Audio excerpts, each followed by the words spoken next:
আরও একবার স্বাগত জানাচ্ছি আমার চ্যানেলে। আশা করছি সকলে খুব ভালো আছো বন্ধুরা। আমিও কিন্তু বেশ আছি। সকালবেলা ঘুম থেকে ওঠার পর প্রথমে বাসি কাপড়টা ছেড়েই যে কাজটা থাকে সেটা হচ্ছে এই দিকে এসে ঠাকুরের লাইটটা নেভানো, পূর্ব দিকে মুখ করে প্রণাম করা এবং তার সাথে সাথে এই স্লাইডিংগুলো খুলে দেওয়া। তারপরে শুরু করি বাসি ঘরটা ঝাড় দিয়ে বাসি যে ময়লাটা থাকে সেটা ডাস্টবিনে ফেলে দেওয়া, কারণ একদম সকাল সকাল ময়লার গাড়ি আসে, তো তাহলে এটা একদম বাইরে থ্রো করে দেওয়া যায়, না হলে এই ডাস্টবিনেই থেকে যায়। এই হচ্ছে ব্যাপার। আর এখনও এরা কেউ ঘুম থেকে উঠেনি। ওই চেয়ারের ওপর যেগুলো দেখছো এগুলো হচ্ছে এই রাতে খুলে রাখা সোয়েটার আয়ুষ্মানের, তারপরে ছুঁড়ে ছুঁড়ে রেখে দিয়েছে। তারপরে এই বিছানার যে চাদরটা তুলে দিই সকালবেলা ওইটা তো ভাঁজ করে ওখানে চাদরটা রেখে দিয়েছি। এই টুকিটাকি রাত্রিবেলা আর ওই কাজগুলো আর করে রেখে একদম ভাঁজ করে শুতে যাব এই ইচ্ছে আর হয় না। ওই ঘরটা ঝাড় দিয়ে চলে এসেছি, এখন এই ঘরটা ঝাড় দিয়ে পরিষ্কার করে নিলাম। রাতে যতই ঝাড় দিই না কেন ঠিক অল্প বিস্তর ময়লা সকালবেলা আমি পাবই। আমি জানি না ঘরে কি করে এরকমভাবে এত ময়লা চলে আসে, বিশেষ করে শীতকালে। আমি যতই পরিষ্কার রাখি, যতই ঝাড় দিই, ততই দেখি ময়লা বেরোতেই থাকে। আর এই হচ্ছে ব্যাপার। সকালবেলা বাসি ঘরটা ঝাড় দিতে দিতে আমি ঠাকুরের গান চালিয়ে দিই। অনেকেই জিজ্ঞেস করো যে আমি সকালবেলা কী গান চালাই, তো হনুমান চালিসা চালাই, এছাড়াও দেখবে অনেক শিব স্তোত্র, অনেক গান চলে আসে, সেই গানগুলো চালাই। হ্যাঁ, ঘরে একটা আলাদা বেশ পবিত্রতা বজায় থাকে। তো সেই সমস্ত করে চলে এসেছি এখন কিচেনে এসছি, তার কারণ হচ্ছে ওই টিফিন বানাবো আয়ুষ্মানের। আর সকালবেলা যখন রান্নাঘরে ঢুকি, রান্নাঘরটা যখন পরিষ্কার পরিচ্ছন্ন গোছানো থাকে, কী যে ভালো লাগে, কী যে একটা পিসফুল ব্যাপারটা মনে হয় যে এই জায়গাটা নিজেকে কাজ করতে হয়। তো এই হচ্ছে আমার কাজের জায়গা। দেখো এই যে তাওয়াটা না পরিষ্কার করেছি। এই তাওয়াটা এত ভালো, এটা তো ননস্টিক নয়, অ্যানোডাইজ। হ্যাঁ, যখন পরোটা করি দাগ পড়ে যায়, কিন্তু একটু প্রেশার দিয়ে মাজলেই না সব দাগগুলো উঠে আবার নতুনের মতন হয়ে যায়। ওই যেটা ননস্টিকের যে একটা ভয় থাকে উঠে যাওয়া, সেটা থাকে না। আর এই যে ঘি পট কিনেছিলাম কদিন আগে মেলা থেকে, ওই ছোটো ছোটো যে ঘিয়ের বাক্সগুলো এনেছিল আশিস, তার থেকে একটাই ঘি গলিয়ে, কারণ এই ছোটো পটগুলো থেকে ছোটো ঘিয়ের কৌটোগুলো থেকে ঘি এমনি বার করতে খুব অসুবিধা হয়, তো ওটাকে গলিয়ে আমি ঘি পটে রেখে দিয়েছি। যখন পরোটা বা কিছুতে দেওয়ার থাকে তখন ওটা আমি তাওয়ার ওপর বসিয়ে নিই, আর খুব সহজে গলেও যায় আর ঝটপট ইউজও করা যায়। তো আর আজকে টিফিনে ব্রেড দিয়ে কিছু একটা বানাবো এই প্ল্যান করেই রেখেছি আগের দিন রাত্রে, কারণ গতকাল আমরা ব্রেড খেয়েছিলাম ব্রেকফাস্টে, তো 3 পিস ব্রেড আমি রেখে দিয়েছিলাম যে টিফিনে পরের দিন হয়ে যাবে। তো আমরা এইরকমই না, নেক্সট ডে কী দেবো সেটাও আইডিয়াও ওই আগের দিনেও একটা প্ল্যান হয়ে যায়। তো ওইদিকে 3 পিস ব্রেড একটু শেখার জন্য বসিয়ে দিয়েছি, আর ব্রাউন ব্রেড ওটা। আর এখানে না সর্ষের তেল দিলাম, কিন্তু সাদা তেল দিলে ভালো হতো। সর্ষের তেলটা অ্যাকচুয়ালি কেটে আর ভরা হয়নি, আর ওই সকালবেলা এখন কেটে ভরে আবার ইউজ করতে আর ইচ্ছা করছে না। এমনিতেও দেখবে যতই তুমি তাড়াতাড়ি ওঠো না কেন, তোমার তাড়াহুড়ো থাকবেই। এক টুকরো গাজর কাটা ছিল, সেই বড় গাজর থেকে একটু টুকরো বাকি ছিল, তো সেটাই একটু ইউজ করে নেব। চিকেন স্যান্ডউইচ দেবো। গতকাল আয়ুষ্মানকে লাঞ্চে একটু পকোড়া করে দিয়েছিলাম, ওই চিকেন পকোড়া, তার থেকেও 3 পিস চিকেন আমি সরিয়ে রেখেছিলাম, তো ওটা দিয়েই আর কি ওকে একটু বানিয়ে দিচ্ছি। তো এই আদা রসুন কর্নফ্লাওয়ার ডিম সব মাখানোই ছিল পকোড়াটা। ভেবেছিলাম পকোড়া দিয়েই ওকে টিফিনে দেবো কিছু একটা, কিন্তু ভাবলাম যে না, চিকেন স্যান্ডউইচ করে দিই, একই তো ব্যাপার। তো তেলের মধ্যে কিছুটা গাজর কুচিয়ে দিয়ে দিলাম, যাতে একটু সবজি অন্তত যায়। হ্যাঁ, তো গাজরটা ভালো করে ভাজা ভাজা করে, ছোটো থেকে আয়ুষ্মানকে আমি গাজরটা খুব খাওয়াতাম, তারপরেও ওর চোখের সমস্যা হয়েছে, আর কি করা যাবে বলে, গাজর খেলে চোখে সমস্যা হয় না, সেই হেতুই বললাম আর কি। আর ওই মাখানো যে একদম ম্যারিনেটেড যে চিকেনটা ছিল সেটাই দিয়ে দিলাম, দিয়ে এটাকে একটু ভালো করে ভাজা ভাজা করছি। ফ্রিজ থেকে বার করেছি তো সবে, তো কিছুই না, ভীষণ ইজি চিকেন স্যান্ডউইচ বানানো। আর যদি পারো এটা বাটার দিয়ে করলে আরও ভালো হয়, ছোটো ছোটো করে ক্যাপসিকাম কেটে দিলেও খুব টেস্টি হয়। এখন এই যে জল গরম করে দিলাম আয়ুষ্মানকে, এটা মুখ ধোয়ার জন্য ওকে বেসিনের ওখানে রেখে আসবো, কারণ সকালের দিকে ট্যাঙ্কের জলটা এতটা পরিমাণে ঠান্ডা থাকে, তো এটা দিয়ে ও মুখটা ধুয়ে নিতে পারে, মুখে চোখে যে জল দেওয়ার ব্যাপারটা থাকে এটা দিয়ে করলে অতটা ঠান্ডায় কষ্ট হয় না। তো ওদিকে চিকেনটা যখন একদম ফ্রাই হয়ে গেছিলো, আমি ওই খুন্তি দিয়েই নাড়াচাড়া করে এটাকে একদম স্ম্যাশ করে নিয়েছিলাম। লাস্টে একটু টমেটো সস দেবো, কারণ আর কিন্তু ব্রেডে কোনো রকম টমেটো সস ইউজ করবো না। এটা নিজেতেই এত ফ্লেভারফুল হয়ে আছে, কারণ আদা, রসুন, গোলমরিচের গুঁড়ো, পেঁয়াজ বাটা সব ওর মধ্যে মাখানো ছিল, পকোড়ার যেরকম থাকে, ফলে ওটা নিজেই ভীষণ ফ্লেভারফুল। আর এই যে এটাকে 3 কোনা করে দিলাম, একটা মানে মাঝখান থেকে ভরে ওটাকে 3 ভাগ করে দিয়েছি, আর একটা যে সিঙ্গেল ছিল সেটাকেও মাঝখান থেকে কেটে 3 কোনা করে টোটাল 3টে আর কি স্যান্ডউইচের পিস করে দিয়েছি। আর সেকে তো নিয়েইছিলাম, আর এটাকে এখন একটু সামান্য বাটার দিয়ে পিটোপিট করে ভেজে দেবো। বাটারের যে ফ্লেভারটা সেটা ভীষণ ভালো লাগে চিকেন স্যান্ডউইচে। আমি যে বললাম না সর্ষে তেল দিয়ে দিয়েছিলাম, ওর জায়গায় যদি বাটার দিতাম সেটা আবার বেশি বাটার হয়ে যেত পরিমাণে, তো সেই জন্য তখন বাটার দিইনি, এখন বাটার দিয়ে দিলাম।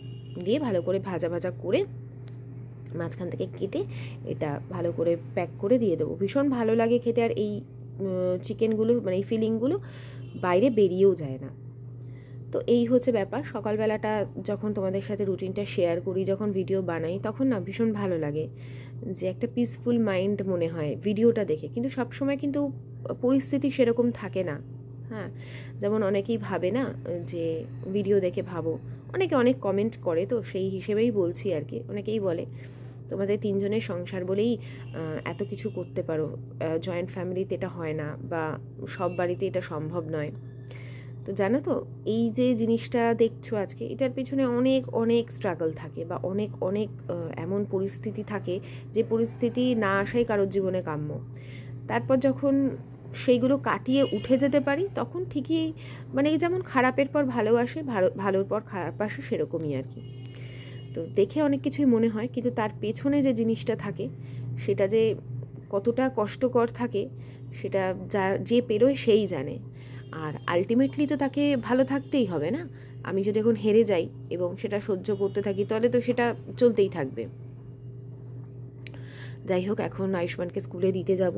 ওকে ছাতু মুড়ি দিয়ে দিয়েছিলাম গুলে, সেটা খেয়ে নিয়েছিল। আর ওটা আমি কী দেখালাম জানো, তখন ওই যে টি ট্রি জেল, তার সাথে আমি অল্প করে এখন ওই নিভিয়া সফট টাচটা ইউজ করি।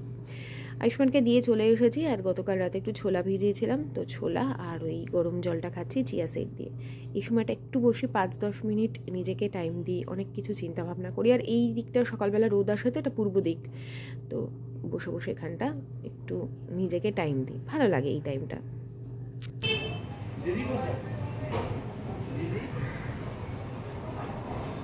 জল ফুটেছে। আর এই যে আমি যেমন দেখো তো মাঝে মধ্যে একটু রেগে ঝগড়া করি, তো তার পেছনে তো রিজন থাকে কিছু না কিছু। সেই সমস্তই আর কি এখন মানে এই রিজনগুলোই থাকে অকারণে। হ্যাঁ, জল হাতটা মুখে দিয়ে দেবো, এই শীতকালে যদি এরকম করে তখন রাগ হয় না বলো? তো তখন মাথাটা গরম হয়ে যায় মাঝে মধ্যে। আর এখানে চা বসিয়ে দিয়েছিলাম, চাটা বসিয়ে ওখানে গেছিলাম আর কি, চাটা ভিজছিল। আর একটা ব্রেড নিয়েছে, একটা মানে ওই ছোট্ট কোয়ার্টার ব্রেডগুলো। আর ওদিকে আমি আটা মাখার জন্য বের করে রেখেছি, আর বেগুনটাকেও মানে মেখে ঝুঁকে রেখেছি আর কি, ম্যারিনেট করে নুন, চিনি, তারপরে গুঁড়ো লঙ্কা, হলুদ গুঁড়ো দিয়ে।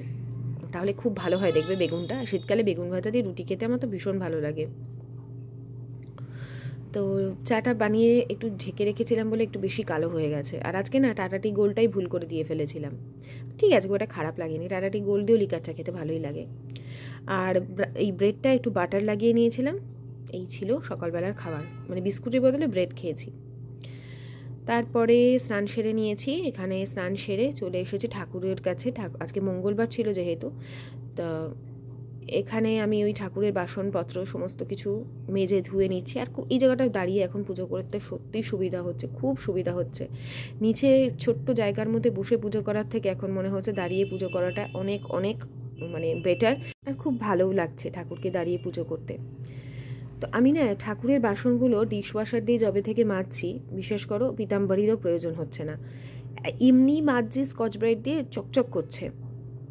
তো যদি তোমাদের মনে হয় যে পিতলের বাসন অনেক সময় কালো হয়ে যায়, তো একটা ডিশওয়াশার এনে মেজে দেখো, আলাদা করে আর কোনো পিতাম্বরী পাউডার কিচ্ছু লাগবে না। অনেকেই জিজ্ঞেস করেছিলে যে পিতাম্বরী পাউডার কোথা থেকে কিনি, দশকর্মার ভাণ্ডারেই পেয়ে যাবে। এবারে পিতাম্বরীটা আমি এনেছিলাম সেই মেট্রো ক্যাশ অ্যান্ড ক্যারি থেকে, বেশ অফারে পেয়েছিলাম। এটা পিতাম্বরী অন্য ব্র্যান্ড আর কি, কিন্তু বেশ ভালো, অনেকটা কমে পেয়েছিলাম। আর এই যে এখন ঠাকুরের ফুলগুলো গতকাল রাতে আমি তুলিনি, আসলে গতকাল সন্ধ্যাটা আয়ুষ্মান দিয়েছিল না আশিস দিয়েছিল কেউ একটা, আমি দিতে পারিনি, একটা কাজে আর কি ব্যস্ত ছিলাম, তো সেই জন্য ওরা দিয়েছিল। আর ফুলটা যে এখন তুলে রাখি সেটা জানে না, হ্যাঁ, তো সেই জন্য তোলেনি। ঠিক আছে, আমি সকালবেলা তুলে পরিষ্কার করে দিচ্ছি। ঠাকুরের মালা ফুল এনেছি, চলো পুজোটা দিয়ে নিই।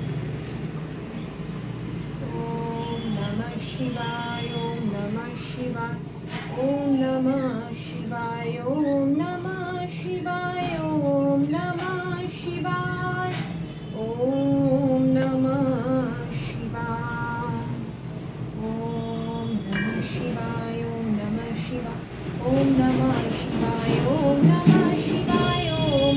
নমঃ শিবায়, ওম নমঃ শিবায়, ওম নমঃ শিবায়, ওম নমঃ শিবায়, ওম নমঃ শিবায়, ওম নমঃ শিবায়, ওম নমঃ শিবায়, ওম নমঃ শিবায়, ওম নমঃ শিবায়, ওম নমঃ শিবায়।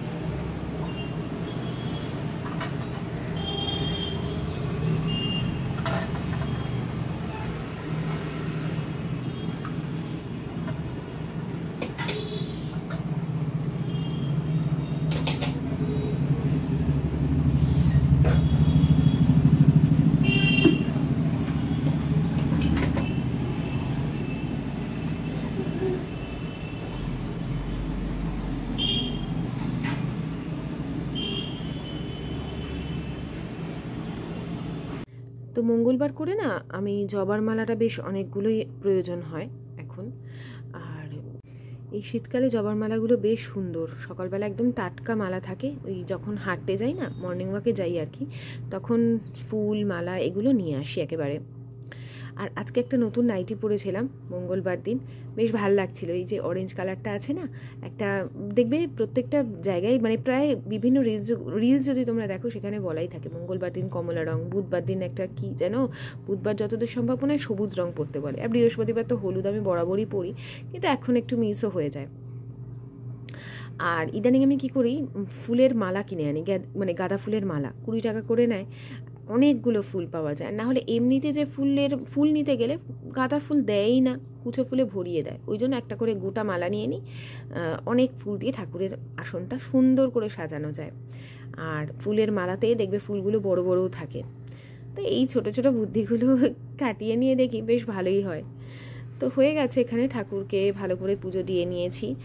আর তার সাথে সাথে বলে দিই যে 2-4টে জবার মালা দিয়ে দেবেন বা একটু তুলসী দিয়ে দেবেন, দিয়ে দেয়। তো হয়ে গেছে এখানে। মঙ্গলবার যেহেতু, তাই হনুমান চালিসা পাঠ করব। আর ইদানিং আমি রোজই করছিলাম হনুমান চালিসা পাঠ। আর এখানে এখন আমি ওই ঘিয়ের প্রদীপ দিই ঠাকুরকে। ছোট ছোট বাতি পাওয়া যায়, কিন্তু আমার কাছে বেশ ঠাকুরের ঘি অনেকগুলো কেনা থাকে, তো ওইগুলো আমি ঠাকুরের দিয়া জ্বালাবার জন্য কিছু ব্যবহার করি। আর কিছু হচ্ছে এই ঠাকুরের প্রয়োজনীয় কাজে ব্যবহার হয় না, অনেক সময় স্নান করাতে বা কিছুতে, সেই জন্য আলাদা আলাদাভাবে মানে করে রাখি। আর ছোট ছোট এই ধূপগুলো কিনেছিলাম আমার বান্ধবীর কাছ থেকে, বেশ ভালো।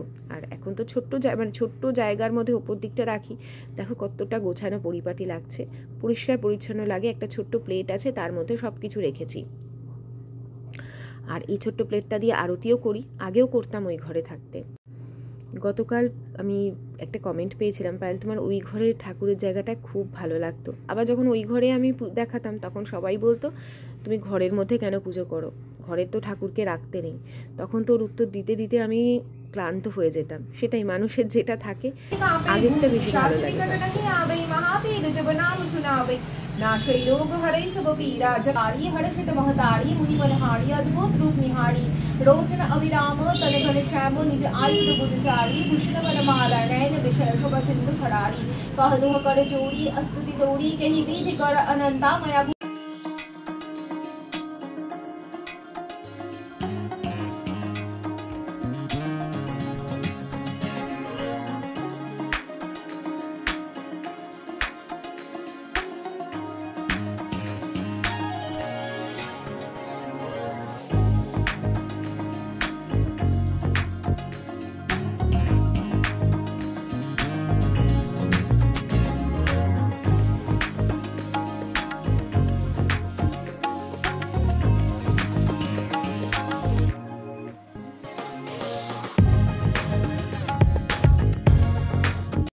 তারপরে কিচেনে চলে এলাম।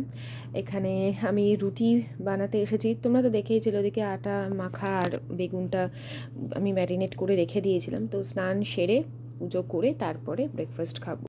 আমি কখনো পুজোর স্নানের আগেও ব্রেকফাস্ট করে নিই, কারণ অনেকেই জিজ্ঞেস করে, তাই আমি বললাম। তো হাতে ব্যথাটা যে একেবারে চলে গেছে তা নয়, তবে সেই রকম ভয়াবহ ব্যথা নেই, তাই জন্য না একটু ধীরে সুস্থে আমি তোমাদের সাথে ব্লগ শেয়ার করছি। গতকালও ব্লগ দিতে পারিনি, ঠিক সেম কারণে। একটু রেস্ট নিয়ে করলে হাতে ব্যথাটা তাড়াতাড়ি কমে যাবে। যেহেতু রেস্ট একেবারেই পাই না, সেহেতু কমছেও না। যাই হোক, আজকে ভিডিওটা এখানেই শেষ করছি। এরপরেও ভিডিও আছে, নেক্সট পার্টে দিয়ে দেবো। আজকের মতন বিদায় নিচ্ছি, টাটা।